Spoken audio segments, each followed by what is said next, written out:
Maraknya kasus bullying atau tindak penindasan yang terjadi di lingkungan pendidikan yang dilakukan oleh sejumlah remaja SMP negeri di Mamuju, Jawa Timur yang diduga menjadi korban perundungan teman sekolahnya sejumlah pihak.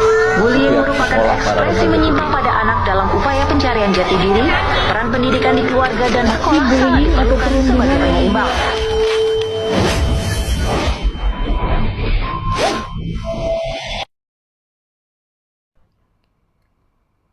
Assalamualaikum warahmatullahi wabarakatuh. Perkenalkan, nama saya Nadia Nur Padilah dengan NIM 202515110194 dari kelas 1B Pendidikan Guru Sekolah Dasar. Video ini dibuat untuk memenuhi salah satu tugas psikologi pendidikan yang diampu oleh dosen Ibu Yani Fitriani MPD.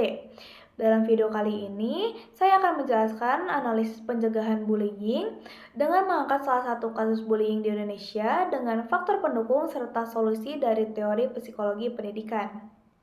Anda masih di Realita Pemirsa, sebuah video yang memperlihatkan aksi perundungan terhadap salah seorang siswi sekolah dasar negeri Kabupaten Pesawaran, Lampung viral di media sosial.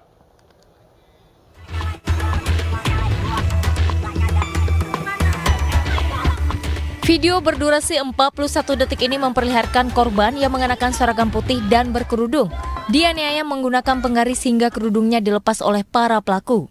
Sejumlah pelaku merupakan kakak kelas korban. Korban diketahui siswi kelas 5 berinisial SK. Sementara pelaku perundungan diketahui 3 orang siswi kelas 6 yang merupakan kakak kelas korban. Peristiwa perundungan ini terjadi saat jam istirahat sekolah. Menyikapi kasus ini, pihak sekolah telah melakukan upaya mediasi dengan mempertemukan para wali murid yang bersangkutan dan telah sepakat untuk menempuh jalan damai. Masalah bullying di sekolah dasar yang terjadi di Kabupaten Pesawaran, Lampung adalah peristiwa di mana seorang siswi kelas 5 menjadi korban kekerasan fisik dan verbal oleh 3 siswi kelas 6 pada saat jam istirahat sekolah. Korban dianiaya dengan penggaris dan kerudungnya dilepas yang menyebabkan trauma psikologis dan viral di media sosial. Kondisi ini menjadi gambaran nyata bahwa bullying di sekolah bukanlah tindakan sepele, melainkan perilaku kekerasan yang bisa berdampak buruk jangka panjang bagi perkembangan mental dan sosial anak. Kurangnya pengawasan di area rawan, minimnya edukasi tentang bullying, dan ketiadaan mekanisme pelaporan yang mudah menyebabkan perilaku bullying berkembang tanpa terkendali.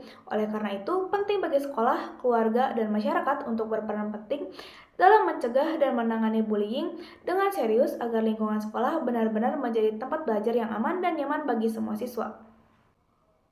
Selanjutnya, saya akan menjelaskan analisis penyebab perilaku bullying menurut teori psikologi pendidikan. Yang pertama, teori pembelajaran sosial Albert Bandura menjelaskan bahwa anak-anak belajar dari lingkungan mereka melalui observasi dan imitasi. Jika anak sering melihat perilaku agresif, baik di rumah, sekolah, maupun media, mereka cenderung menirunya tanpa menyadari konsekuensi buruk. Contohnya, perilaku kasar yang tidak ditegur menjadikan bullying sebagai hal yang terlihat biasa bagi mereka. Yang kedua, teori perkembangan moral Lawrence Kohlberg.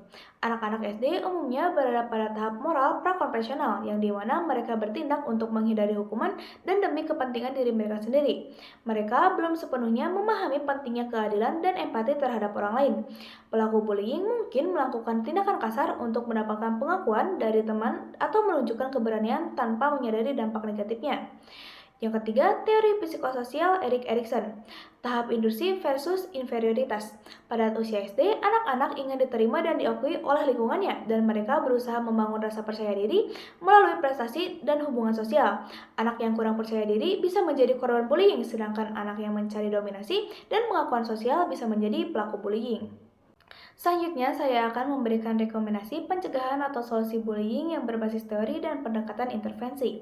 Yang pertama, teori pembelajaran sosial Albert Bandura.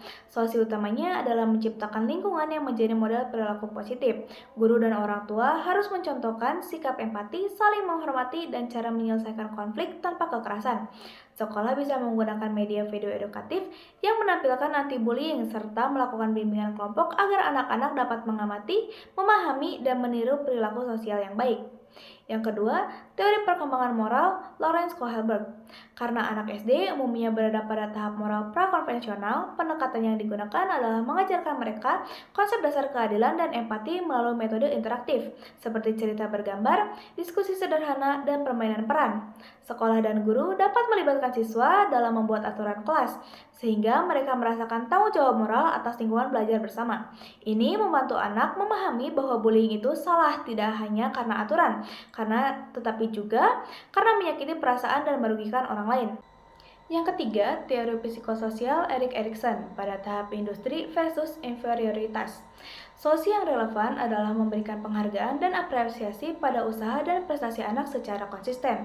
Sekolah dapat mengadakan kegiatan kelompok yang memperkuat rasa kebersamaan dan kerjasama antar siswa, sehingga membangun rasa percaya diri. Kegiatan ini juga memberikan kesempatan anak belajar bersosialisasi dengan positif, sehingga mengurangi kebutuhan untuk menunjukkan dominasi dengan bullying. Yang keempat, pendekatan intervensi berbasis sekolah. Sekolah harus menyediakan lingkungan yang aman dengan aturan anti-bullying yang jelas dan tegas, serta diterapkan dengan konsisten.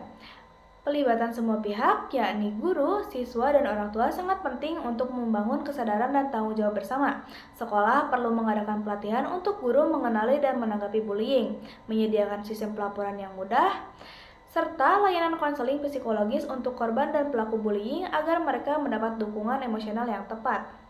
Pendekatan ini memastikan intervensi yang menyeluruh dari pencegahan, deteksi, hingga penanganan bullying.